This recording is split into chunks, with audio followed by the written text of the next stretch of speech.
This is People First Media. This is CHLY 101.7 FM, broadcasting from downtown Nanaimo and streaming online at chly.ca. You're listening to People First Radio. According to the CascadiaNow.org website, Cascadia is a bioregion that defines the Pacific Northwest of the United States and Canada, including British Columbia, Washington, Oregon, parts of Idaho, southern Alaska, and northern California. It is a place in the world with unique flora and fauna, topography, geology, and interconnected ecosystems and watersheds. Cascadia is also a growing social and cultural movement used to define the unique regional character found within the Pacific Northwest. The Cascadia Poetry Festival is an international event which seeks to bioregionally animate and culturally construct Cascadia by gathering writers, artists, scientists, and activists to collaborate, discover, and foster deeper connection between all inhabitants and the Cascadia region itself. The 2015 Cascadia Poetry Festival will be held in Nanaimo from April 30th to May 3rd, 2015. Nanaimo poets Marianne Moore and Leanne McIntosh are members of the Cascadia Festival Organizing Committee. Nick and I met up with them at the Globe Hotel on Front Street in Nanaimo. It's one of the venues that will be used for the Cascadia Poetry Festival events. Leanne, Nanaimo poet Kim Goldberg has said that Nanaimo is filled with poetry. It's the skin of our city. What's your experience of poetry in Nanaimo? Oh, that's an interesting question, Kevin, and I hear it two ways. At one level, I hear that there are many poetry events. There's Wordstorm, there's the Living Room, the library has the poetry wall and the competition every year. So poetry is always bubbling within the community, but I also hear it as poetry in itself is in the landscape. And a number of times I've been with other poets where we've done readings down at the railroad tracks, on the waterfront, in those kinds of places that seem to promote poetry. So not only is poetry the skin, but I think it's the lifeblood of the community too, in the environment. Marianne, what has your experience been in terms of the skin of the city and poetry's, the meaning of poetry in Nanaimo? Yes, I love the skin from Kim Goldberg, and then the lifeblood, as Leanne says. I moved to Nanaimo 10 years ago from Ontario, and I've never been so supported in my poetry life as when I moved here. There are so many poets, and they're so connected to the land. Well, everything's big here.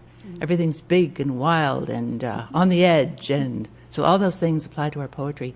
And as Leanne mentioned, reading poetry outside, there's a group called the Covert Poverts, and sometimes we'll read near a railroad track. And sometimes there are more presenters than there is audience. Yes. However, we love these spontaneous presentations of poetry. And I could go on because it's just a very supportive community. As Leanne mentioned, that poetry wall at the library, so people can actually go and read the poems that are in the window there. And all sorts of presentations at open mics, and it seems to be spontaneous when we're out there. I mean, I'm just looking out the window now and seeing all that inspires us. And Kevin, we're a city that has a poet laureate, Naomi Beth Waken. Right. Now, the Cascadia Poetry Festival is a pretty big deal. It's a fairly young festival, from what I gather. This may be its third year, or something like that. Tell us about the committee. You're both part of the committee, and what its plans have been so far. I think we started planning back in 2013. I was thinking of that this morning. There have been 2 Cascadia Poetry Festivals in Seattle. Paul Nelson started it there. So this third one now in Nanaimo is very exciting. So in 2013, a few of us were in Victoria at the launch of a book called Poems from Planet Earth. And I remember sitting at a table there at a cafe, starting to plan, and here we are, very close to the festival now, and it's getting really excited, getting excited for everyone because people are now signing up and they're coming from all over the place. The poets themselves that are presenting come from the U.S. Brenda Hillman's from California, for instance, Paul Nelson from Seattle, and we have our BC poets. Susan Musgrave is coming from Haida Gwaii, living way out there on the edge.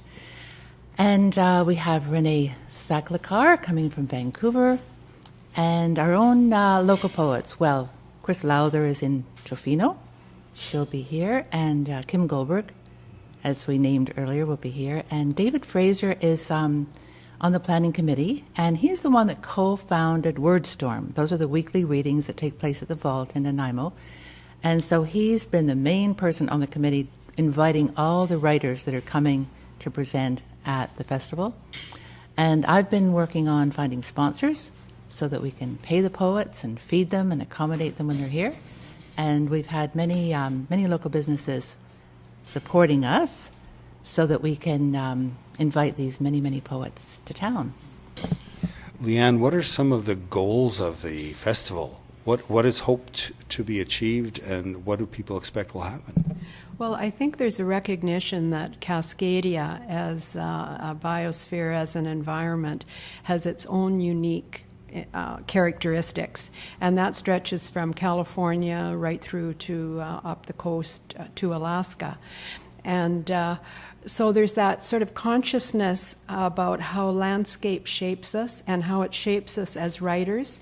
And so part of the festival is to help us grow closer to that, to be able to really feel ourselves grounded in place and begin to write out of the experience of what it is to live on the edge, as Marianne said. I mean, we don't think of that often, but we live on the edge, and what does that mean metaphorically as well as literally?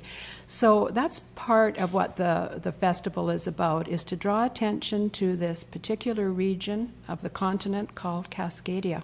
Very unique. Marianne, there are several components to the festival itself, and there are a couple of locations, main locations. We're at the Globe Hotel, right on Front Street in downtown Nanaimo, and some of the events will be happening here. Most of them, I gather, though, happen at Vancouver Island University. Tell us just very briefly about the concept of the panel discussions. I think there may be some workshops, and then what's going to happen here at the Globe. Okay, all sorts of things. Wow. So the first day, the Thursday, April 30th, is the living room. That will be at the Nanaimo Museum. And that's the only event that day. And each day, at the same time, 3 o'clock, will be the living room. So that's a circle where anyone can read. You don't have to be a presenter at the festival. You can just come with your poems, or you can come to listen. It's a free event. You don't even need a pass for that.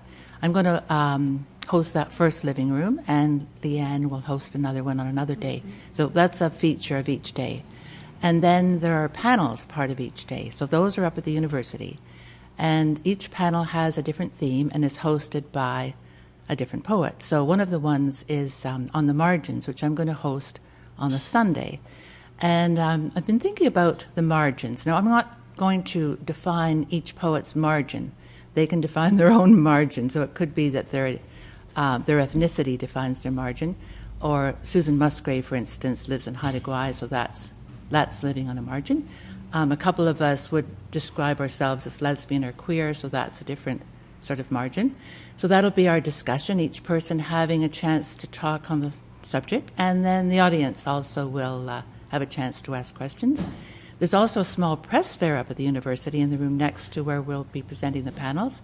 So a chance to see various small presses and businesses, not necessarily presses, will be there.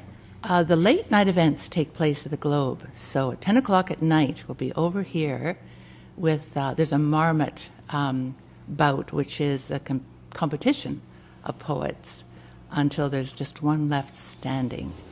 And one night there's going to be 30 poets reading. That will be all sorts of poets from all over the place, including Nanaimo ones, presenting their poetry. So those three locations, the Globe late at night at 10 o'clock, and the Nanaimo Museum, and then the university. Nanaimo poets Marianne Moore and Leanne McIntosh are members of the 2015 Cascadia Poetry Festival Organizing Committee. We spoke with them at the Globe Hotel on Front Street in Nanaimo. It's one of the venues that will be used for the Cascadia Poetry Festival events. The 2015 Poetry Festival will be held in Nanaimo from April the 30th to May the 3rd, 2015. The term Cascadia was adopted in 1970 by Seattle University professor David McCloskey as a way to better describe the growing regional identity McCloskey is considered to be the father of Cascadia, and he will give the opening lecture for the Cascadia Poetry Festival at Vancouver Island University on May the 1st, 2015. Marianne Moore and Leanne McIntosh are just two of the many poets and writers who make Nanaimo and the mid-Vancouver Island area their homes. We asked them to speak about the impact of poetry on their lives and to share some of their poetry with us. Here's Marianne Moore. Marianne Moore, you're a poet, a writer, and a writing mentor here in Nanaimo, and you've said a number of things about yourself on your website, one of which is writing as a spiritual practice. Just tell us in general what poetry means to you in your life and the impact it's had. Wow. Well, as a spiritual practice, it's an opportunity to tune in to myself, and that's what I find spiritual about it, is to just sit quietly and think about what's in front of me, and then what memories come to me, and then expressing that in poetry. I didn't always express it in poetry, but since the mid-90s or so, that's what I've been doing. And so expressing it in poetry means some new insight then on what could just be a memory from childhood of living with my grandparents or something like that, becomes something else when it's crafted into a poem.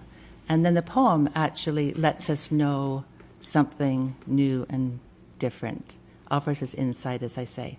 I've just been reading about that in a book by Jane Hirschfield, who's written essays about poetry, and that's what she was saying, and I said, yes, indeed.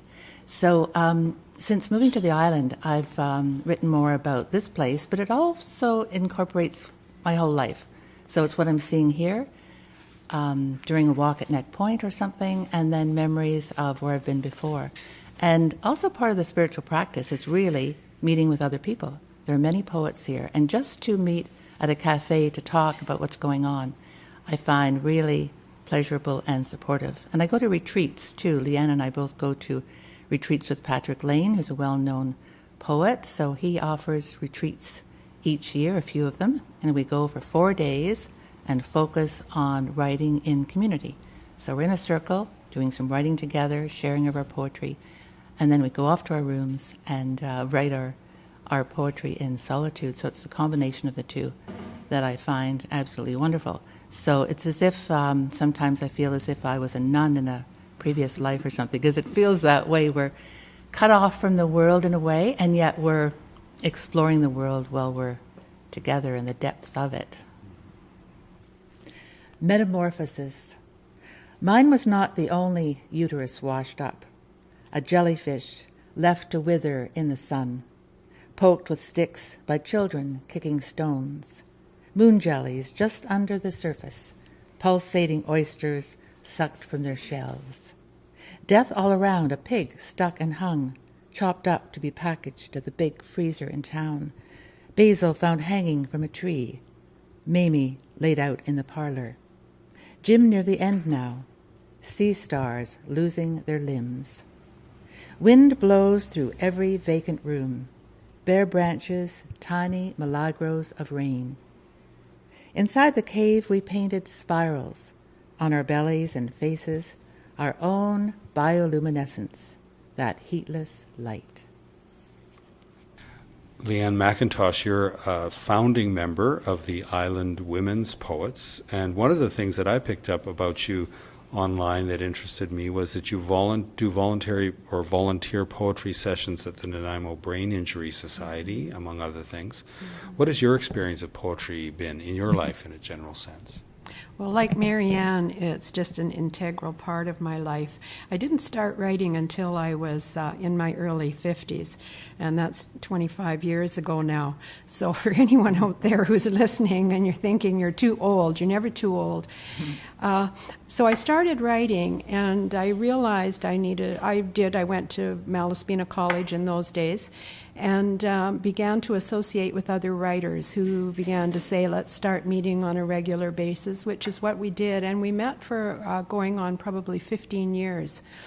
And so writing became for me a practice, as it is for Marianne, but it's also the kind of thing that really sees me through the tough stuff. During those years that I was a member of the women's writing group, my husband had been diagnosed with cancer.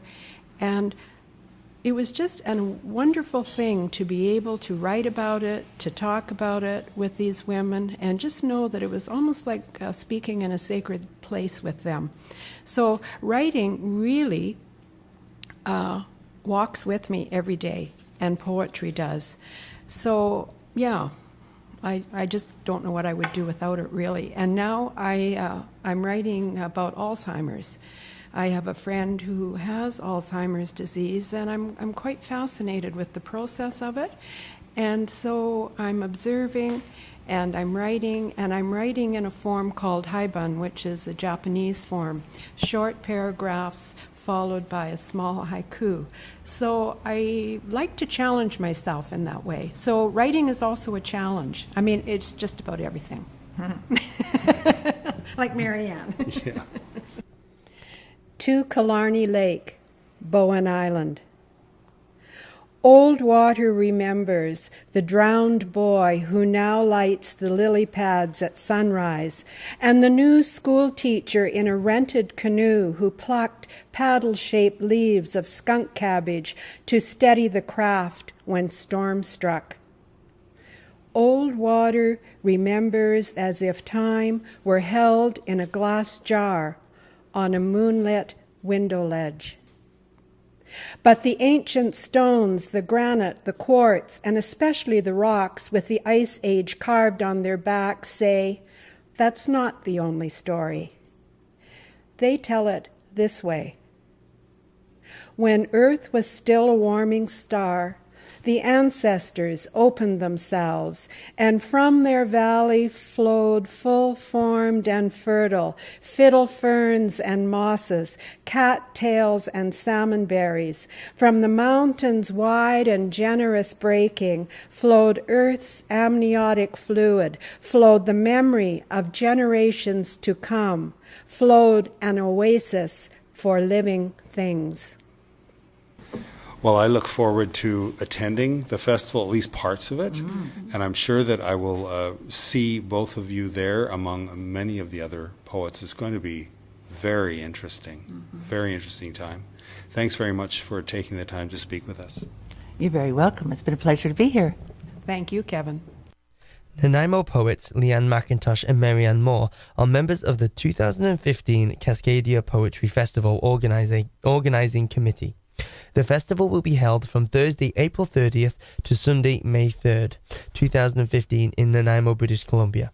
You can find out more online at cascadiapoetryfestival.org. And an all-access gold pass, and I bought one, Nick, just the other day, costs just $25, and it can be purchased at Iron Oxide Art Supplies in downtown Nanaimo or online at cascadiapoetryfestival.org. People First Media is an initiative of Vancouver Island Mental Health Society in partnership with Radio Malaspina Society and Mid-Island Television Society of Nanaimo, British Columbia.